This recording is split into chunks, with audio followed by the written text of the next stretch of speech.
Well, I left Sri Lanka when I was about 11, and I don't think I was reading too many classics till then. I'm not very conscious of a early literary background. I think it wasn't until I came to England that I began to read.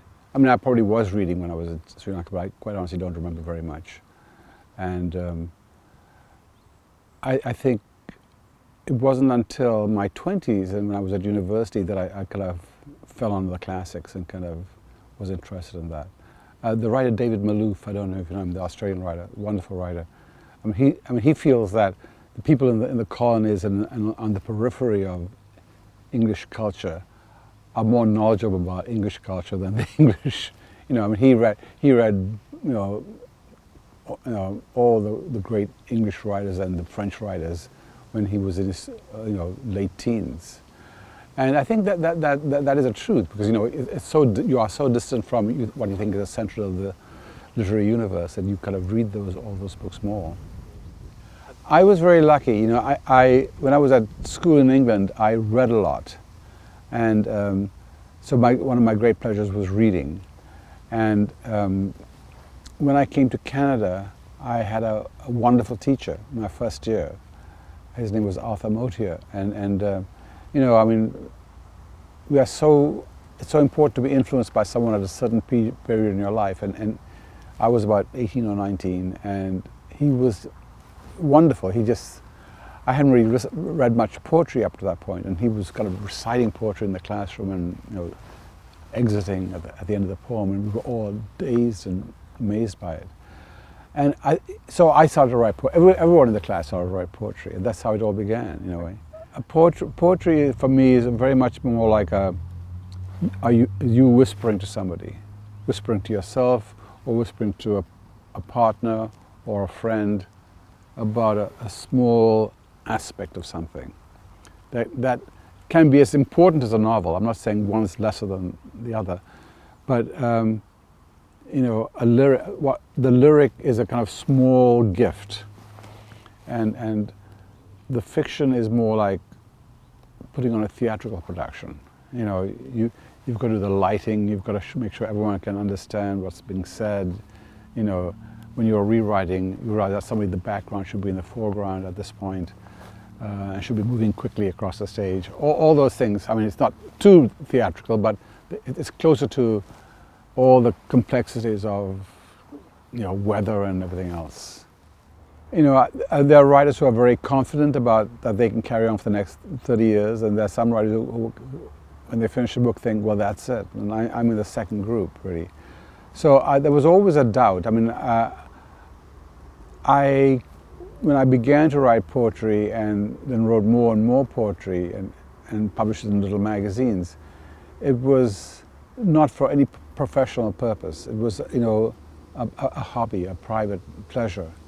And if I could write a poem, great. And that was it. It didn't have any purpose. I wasn't going to try and sell it on the streets or anything like that. So that kept going on for several years. And then after a couple of books of individual poems, I thought what I would do was write a book about Billy the Kid, as if Billy the Kid wrote the book. And I started to write all these poems from his point of view, a kind of dramatic monologue, but individual lyrics. And then halfway through that, I thought, well, I had to write prose as well, because he's a cowboy and we need action and all this stuff. So the book became this weird mongrel thing, which was, 1/3 poetry, 1/3 prose. I had invented interviews with him and pictures, and so what I made in the end was this very, very strange book. And I thought I'd gone slightly mad with this thing, but in fact it took off. So that was the first time I thought, oh well, maybe people will be interested in actually buying a book of mine, But so that's how the first step of confidence came in. There's no subject when I begin, I mean, I don't have a huge plan, first of all, and I don't have a large concept of man's disobedience to man and so forth. I really begin actually with a fragment, some fragment that concerns me or I'm curious about. It could be it's often an image. So in English Patient it was the idea of a patient talking to a nurse. in a bed. Late at night, I didn't know who the patient was, I didn't know who the nurse was, I didn't know when it was taking place, it was just began with a conversation. And then gradually, as I stay with that image and with that situation, a story will possibly emerge. And with English Patient, that was the very beginning image. And then suddenly there was this other image of a thief stealing back a photograph of himself. So this was Caravaggio later on, we discover. But so suddenly there were two little plots going on. You know, there was the patient and the nurse, and then there was the thief. And so I was going back and forth between these two stories, and then gradually each of those stories expanded to the point where they met. So often that is how it happens, you know, and the Visitere began with two girls on a farm in the 20th century and so forth. So as I said, I think it begins with a very specific place and usually a time period, and then a character or sometimes two characters. I can tell right away what I want to do at a specific time, you know. I mean, I could write 3 or 4 lines and then leave it and come back to it the next day and turn it around or something like that. But I know it's a very brief thing. I know it's a page. I imagine it to be a page or 2 pages at the most.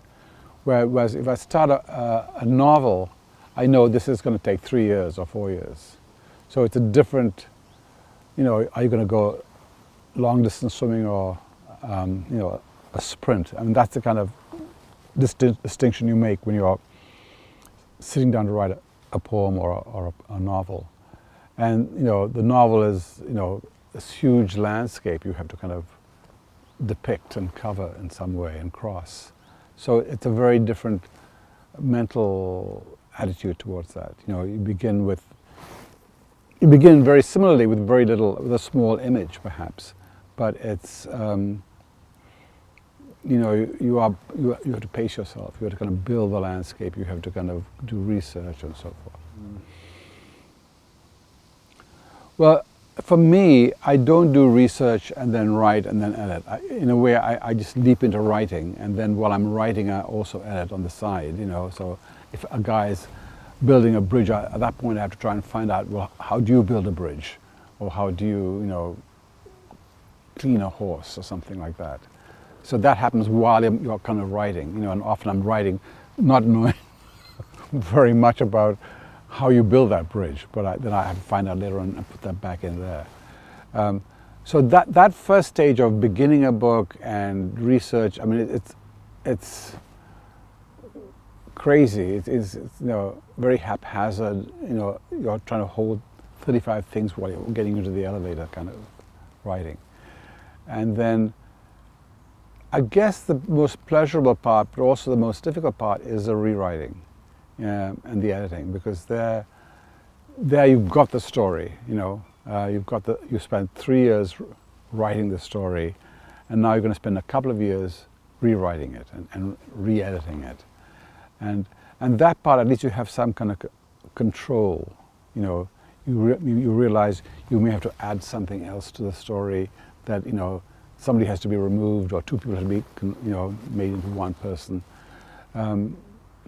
But scenes have to be moved back and forth. All these things are in the realm of the possible. You know, you can try and fix it. It's a fixing stage of a book, and so in a way, that while still being very tense, is at least you have finally some control over what you're doing, you know.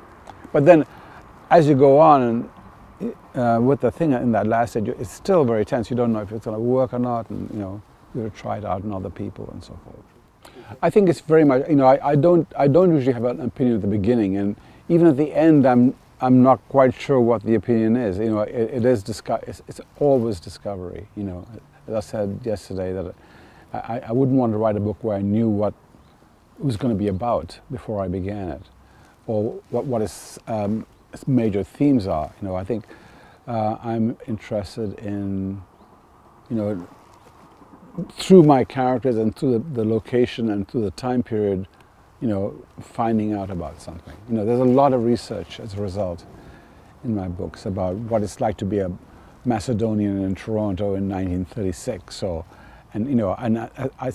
that's something I know nothing about when I begin the book, and that's one of the pleasures for me of writing, is that element of discovery. I don't want to be recognized. You know what I mean? I think with each book I want to do something different. You know, I want to tell a different kind of story, but I also want to not sound like myself. No, I probably do sound like myself. You know, I can't help that, but I try not to kind of echo a style of writing or a trope, so that I want each book to be, in fact, almost in a different language, you know, a different vocabulary. I mean, this is a line of John Berger's in his novel G, and when I first read that book, I kind of stopped dead on that line, you know, and I think it's become a kind of central thing for me, because, you know, it's a literary statement, but it's also a political statement. You know, I mean, I think for Berger it is a remark that we can no longer rely on only one speaker. We can rely on only just one voice. You know, that way sometimes lies madness or a political authoritarianism. You know, and I think what I love in writing is discovering a story and discovering a kind of opinion, and it doesn't just come from someone in the backseat of a car talking for 140 pages. It involves conversation and argument.